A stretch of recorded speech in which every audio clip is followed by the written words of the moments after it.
우리 개들은 왜 이렇게 금방 나이를 먹는 걸까? 나도 이제 나이가 들다 보니까 몸이 옛날 같지가 않더라고. 이 마음만은 아직 주인 옆에 오래오래 있고 싶은데 조금이라도 더 건강하게 20살까지 살 수 있는 방법 없을까? 장수비결 알려줄 사람! 이 바로 제 옆에 있습니다. 바로 권혁필 선생님! 네, 안녕하세요. 권혁필 훈련사라고 합니다. 동물농장에서 반려견 행동 전문가로 서울에서 반려견 교육 업체 에듀펫을 또 운영하고 있습니다. 어허. 선생님, 네. 근데 본격적으로 알아보기 전에 궁금한 게 좀 있어요. 보통 나이가 든 강아지를 노령견 또는 장수견이라고 부르잖아요. 이 차이가 있을까요? 노령견과 장수견의 차이 좀 애매할 수 있는데 예전에는 그 8살 전후를 우리가 노령견의 기준으로 봤었어요. 그런데 이제 수의학의 발달과 반려견들도 먹거리가 엄청 풍족해졌잖아요. 그리고 뭐 건강 관리도 꾸준히 하고 그러면서 한 9살 정도를 노령견 또는 노견이라고 부르죠. 장수견이라고 하면은 보통 이제 뭐 제 관점에서는 사람마다 조금 생각의 차이가 있겠지만 이분 장수하셨다 그러면 보통 막 100세 정도를 생각을 하잖아요. 그쵸. 그래서 장수견이라고 하면 15살 정도는 먹어야 장수견이라고 저는 생각을 해요. 선생님 몇 살이에요? 한국 나이로 45살. 제가 26살 때 훈련사라는 직업에 입문해서 딱 이제 20년 차가 된 거죠. 훈련에는 또 정년이 없거든요. 나이 70 먹고 현역으로 하시는 분들도 계세요. 그런 분들에 비하면은 아직까지도 애기네요. 애기.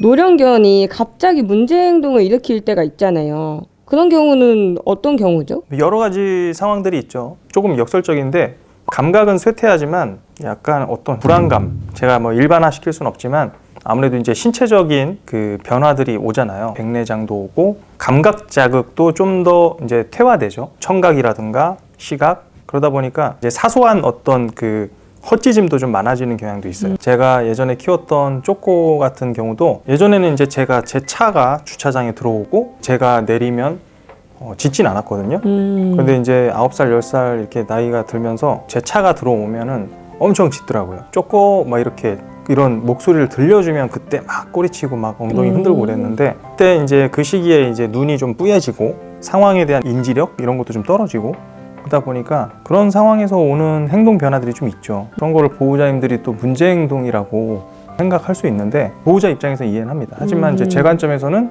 자연스러운 노화의 일부분이라고 좀 이해하면 더 저는 좋을 것 같아요. 노령견과의 소통을 잘하기 위해서 보호자가 좀 바꿔야 되는 태도 같은 게 있을까요? 저는 그 노화에 대한 이해가 좀 필요한 것 같아요. 우리 어머님, 아버님 나이 드시면 뭐 갱년기 오고 막 이러잖아요. 네. 조금 더 예민해지고 신경질적으로 막 변하기도 하고 반려견들도 노화가 오면 인지장애라고 하는 치매 증상, 뭐 경도 치매 증상 이런 게 올 수도 있고 그런 노령 반려견의 어떤 신체 능력의 변화를 좀 자연스럽게 삶의 일부분으로 좀 받아들이고 키우시는 게 좋을 것 같아요. 내 반려견이 10살인데 전보다 헛짖음이 많아졌어. 훈련해야겠다 라고 해서 막 훈련 전문가를 찾으면 물론 그런 보호자님들도 되게 저는 대단한 보호자님들이죠. 근데 이제 노령 반려견한테 훈련을 하는 게 좀 쉽지가 않아요. 건강에 좀 이렇게 악영향을 끼칠 수도 있고. 그러면은 제일 나이 많았던 강아지는 몇 살이었어요? 12살 정도 되는 반려견들은 꽤 있었어요.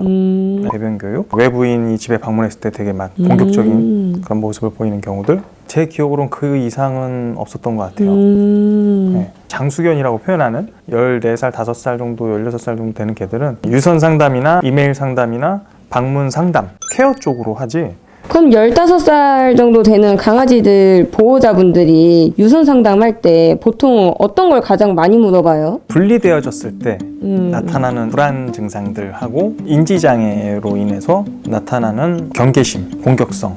사람은 지금 무릎이 아프고 뭐 관절이 아프고 그래서 통증에 기인한 공격성, 어떤 트레이닝적인 측면보다는 조금 더 삶의 설계, 컨설팅 위주로 좀 교육 방향을 잡아드리는 편이거든요. 대표님도 반려견 있으세요? 있죠.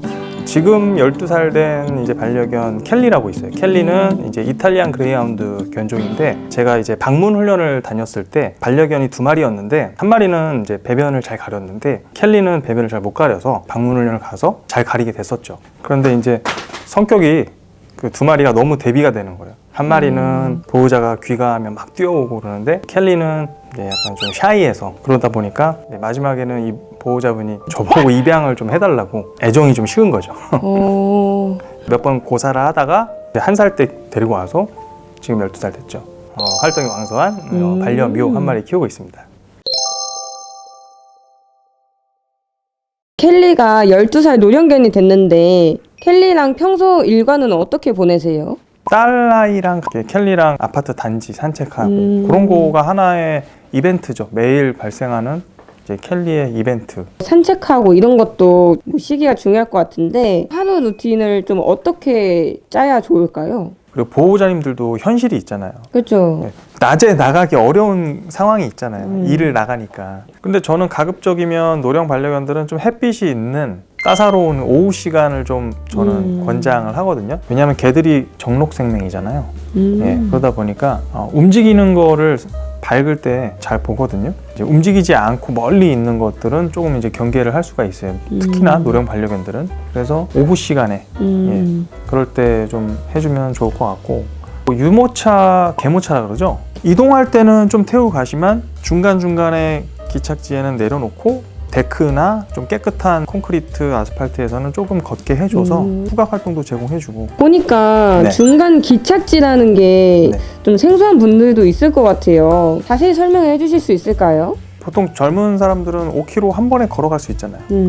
그런데 이제 나이 드신 분들은 1km마다 한 번 정도 좀 쉬어서 경치도 좀 보고 다시 충전하고 가고 하다 보면 좀 늦게 도착할 수는 있지만 저는 충분히 5km는 갈 수 있잖아요. 그렇게 가다 보면 휴식 지점을 좀 이렇게 세분화해서 한다고 생각하시면 될 것 같아요. 항상 가는 데를 가다 보면 반려견들은 그 패턴을 금방 경험을 통해서 알잖아요. 빨리 가려고 줄을 끌고 가거나 아니면은 이제 중간 기착지에서 막 영역 표시하느라 막 정신없고, 가끔씩은 좀 루트를 좀 이렇게 다른 데를 많이 다니면서 이게 중간에 변화를 주는 거죠. 호기심을 유발하는 어떤 이런 중간 기착지들, 예, 그런 것들을 좀 만들어주면 편안하게 릴렉스한 상태로 좀 이루어지지 않을까, 저는 그렇게 생각을 해요. 최소 15분에서 최대 그 1시간 정도가 적당한 것 같아요. 시간이 오래 한다고 좋은 것도 아니고 중요한 거는 이제 반려견이 만족하고 올 수 있느냐. 선생님이 해주시는 산책법은 저는 이제 중간 기착지에서 좀 롱리드 줄로 바꿔주는 거를 선호해요. 보행 중에는 우리가 2m 이내의 줄을 써야 되잖아요. 네. 그래서 보행 중에는 저는 120 정도 되는 줄이 좋더라고요. 1m 20 정도? 왜냐하면 개들의 시야각이 정말 중요한데 우리 사람의 시야각도는 약 200도 정도 되거든요. 180도보다 조금 더 넓게 볼 수가 있죠. 여기까지도 막 약간 느껴지잖아요. 근데 개들은 약 250도 정도의 넓은 시야각을 가지고 있는데 자동 리드 줄 같은 걸로 쭉쭉 반려견을 앞장서서 걷게 되면 개들의 시야각에서 사람이 벗어나게 되거든요. 그러다 보면 돌발 상황에 취약해지고 반려견이 아무데나 냄새 맡고 영역 표시하고 이러니까 그래서 저는 120 정도 되는 줄로 산책을 하는 걸 선호하고, 중간 기착지 반환점에 도착했을 때는 긴 줄로 바꿔줘서 반려견이 5m 정도 범위 내에서는 좀 자유롭게 이렇게 해주고, 돌아올 땐 다시 짧은 리드 줄로. 줄을 2개를 갖고 다니는 거를 습관을 좀 보호자님들이 만들어 보시면 유익하다라는 걸 느껴보실 거예요. 네, 그래서 한번 그렇게 한번 해보시면 좋을 것 같아요.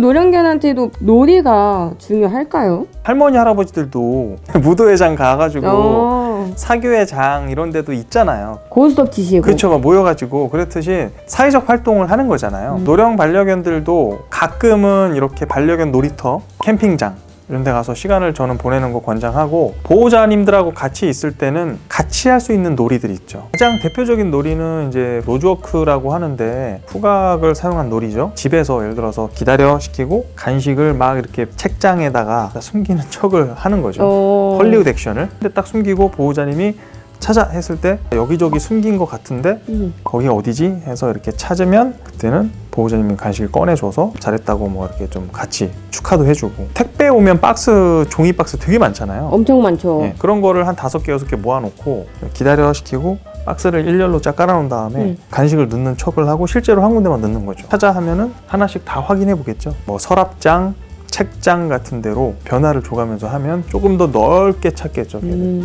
터치놀이, 코이5라고 하잖아요. 그런 거 많이 하잖아요. 나중에는 이제 물병 같은 것도 터치할 수 있잖아요. 터치하는 지점을 달리하면서 터치하는 거 놀이들. 키친타월 꽂는 그 거리 있죠, 거리. 이렇게 봉처럼 생겼잖아요. 맞아요. 그런 거 이렇게 돌아오는 반환점처럼 처음에는 이렇게 가깝게 한 바퀴 돌아오는 거 쉽죠. 근데 나중에는 좀 멀리 해서 그렇게 이렇게 돌아오는 그런 그 놀이들도 할 수 있고, 그리고 뭐 집안에서 그 쉽게 할 수 있는 놀이 중에 이런 식탁이나 의자 예, 담요로 이렇게 덮어서 터널처럼 거기 통과하는 것도 괜찮고, 집안에 있는 물건들을 많이 활용하는 걸 저는 그 좀 권장을 하는 편이죠. 보호자님들은 새 장난감을 사줘도 며칠 못 가요 이런 경우 많잖아요. 결국 제일 좋아하는 거는 보호자하고 함께 하는 걸 좋아하는 것 같아요. 반려견들이 이제 장수를 하기 위해서 먹는 것 못지않게 중요한 것이 있다면 뭐가 있을까요? 노령 반려견들은 이제 14시간에서 길면 17시간 정도까지도 이제 자는 편인데, 켈리도 하루의 대부분을 잠으로 보냅니다. 소음이 과도하게 많이 발생하지 않는 그런 수면 공간들, 현관문에 대해서 많이 개들이 이제 관심을 갖잖아요. 흡음재 같은 방음제 같은 거를 현관문 철문에 안쪽에다가 좀 붙여주면 그래도 어느 정도는 도움을 줄 수 있어요. 그렇게 비싸지도 않거든요. 10만 원 안짝으로 할 수 있어요. 그래서 흡음제 사서 좀 붙여주고, 인지력이 좀 떨어지거나 치매 증상이 오면 다니다가 모서리나 이런 데 부딪힐 수가 있어요. 스펀지 가드 같은 거 있죠. 부딪히면 좀 충격을 완화해 줄 수 있는 네, 그런 것들을 붙여주는 것들. 그리고 바닥에 미끄러지지 않게 대리석 그 매트 같은 거 좀 깔아주시고, 그리고 하우스의 위치도 집안 전경이 다 보이는 거실 끝에 모서리 같은 그런 데 있잖아요. 거기 들어가서 이렇게 안락하게 보고 그러거든요. 그런데 만약에 하우스를 방 안에 두고 이러면 안 보이잖아요. 사각지대가 그쵸. 있고. 그럼 잘 안 들어가요, 반려견들이. 또 지붕이 있는 하우스를 좀 선호해요. 이글루 같이 생긴 그런 소프트 재질의 하우스 있잖아요. 그런 것들 두시면 좋죠. 아마 플라스틱 쓰는 분들 많을 거예요. 다 부시고 새로 사세요. 차량 이동할 때는 또 플라스틱 재질이 또 필요하죠. 그렇죠. 보호자분들이 외출을 하고 나서 혼자 있을 때는 어떻게 보내게끔 해주면 좋을까요? 사실 그거는 좀 어려운 부분이죠. 떨어져 있을 때 전달할 수 있는 방법이 없다 보니까 그런 부분이 좀 애로사항이 있어요. 그래서 노령 반려견들을 위한 서비스 시장도 하나의 또 틈새 시장이 될 것 같아요. 노령 반려견들을 돌보는 그 펫시터 같은 분들, 예, 그런 분들을 위한 산책 서비스, 그런 시장도 찾아보면은 소소하게 있거든요. 그런 것들도 이용을 해보시는 것도 하나의 방법이 될 수 있고, 보호자님들의 채취가 묻은 옷 있잖아요. 그런 거를 좀 하우스에다 좀 깔아주면 도움이 돼요. 간식을 나가기 직전에 이렇게 숨기거나 그냥 간식을 주고 바로 외출하는 보호자분들도 계시는데 그것도 효과가 있을까요? 초기에는 효과를 좀 볼 수 있죠. 나중에 개들은 객검을 주면 보호자가 외출한다는 걸 그 후속 관계를 이해하기 때문에, 심지어 어떤 반려견들은 보호자님들이 이제 차키를 짚을 때부터 불안해하고, 외투를 입을 때부터, 아니면은 헤어 드라이기를 할 때부터 그걸 외출 신호로 이해하는 거죠.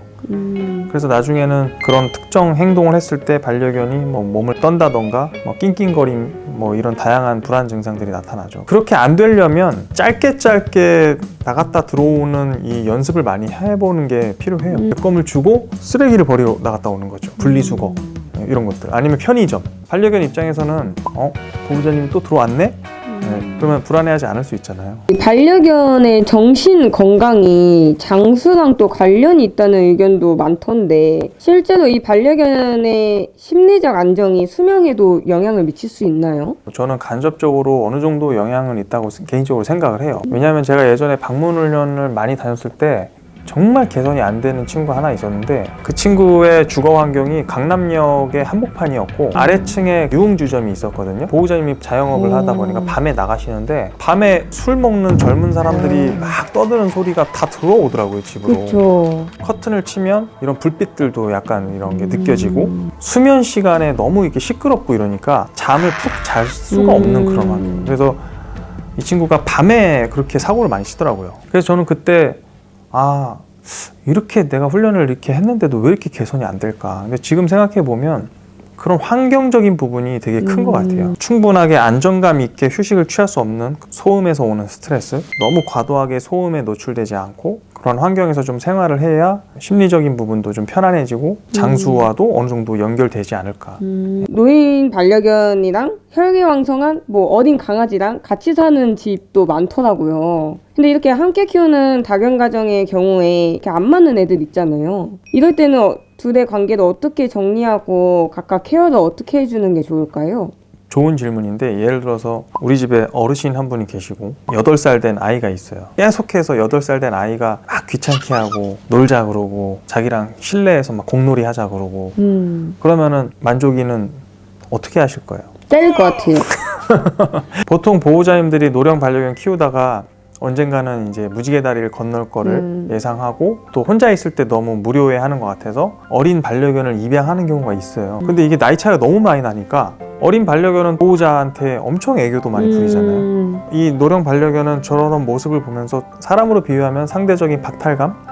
어린 반려견 위주로 우리가 교육 훈련을 해야 하는 게 저는 현실적으로 맞다고 봐요. 노령 반려견은 사실 그동안 보호자와 함께 지냈던 어떤 그런 패턴들이 있을 텐데 어린 반려견이 와서 그 패턴들이 다 무너지는 거죠. 어린 그 반려견을 입양을 했다면 99% 그 어린 반려견 위주로 교육 훈련을 해서 규칙들을 만들어주고 통제를 하고 많이 이렇게 좀 훈련을 해야 될 거예요. 이제 노후를 좀 존중해주고 좀 이해해주는 쪽으로 가는 게 이롭다고 생각을 해요. 반려견이 장수하기 위해서 어릴 적부터 들이면 좋은 습관이 있을까요? 저는 스트레스 관리를 조금 잘 해주셨으면 좋겠어요. 너무 많은 이런 스트레스에 노출되지 않도록 충분한 수면 시간 제공, 후각 활동, 그리고 같이 있을 때 유대관계를 어느 정도 계속 유지할 수 있는 그런 놀이들. 나이는 많지만 꾸준하게 지속적인 사회성을 유지해 주는 거. 그런 것들만 좀 충족된다면. 선생님 책도 내셨잖아요. 저는 책을 제가 4권을 냈는데 두 번째로 낸 책이 나이든 반려견을 돌보는 중입니다라는 조그만 책인데 오늘 얘기한 이런 얘기 중에 대부분이 그 책에 나와 있는 얘기들이고 기회가 되면 여러분들이 노령 반려견들을 위한 책을 한번 읽어보시면 좋을 것 같다라는 생각이 듭니다. 노령견과 함께 하고 있는 보호자분들이 계실 텐데 그분들한테 한마디 해주신다면? 주변에서 하는 얘기들 또 어떤 특정 전문가의 말만 너무 맹신해서 그렇게 키울 필요도 없고요. 가장 중요한 거는 보호자님이 잘 알고 계실 거예요. 나의 반려견의 기질과 성품, 보호자님의 라이프 스타일, 반려견의 남은 이런 여생을 좀 편안하게 지낼 수 있게 우리 보호자님들이 좀 관심을 더 많이 갖고 살았으면 좋겠다. 오늘 많은 정보를 한번 얻고 갑니다. 다음에 또 나와 주실 건가요? 연락을 주시면 네. 올 수 있습니다. 더 좋은 정보도 찾아올 테니까 기대 많이 해주세요. 같이 안녕할까요? 그럼 안녕. 안녕.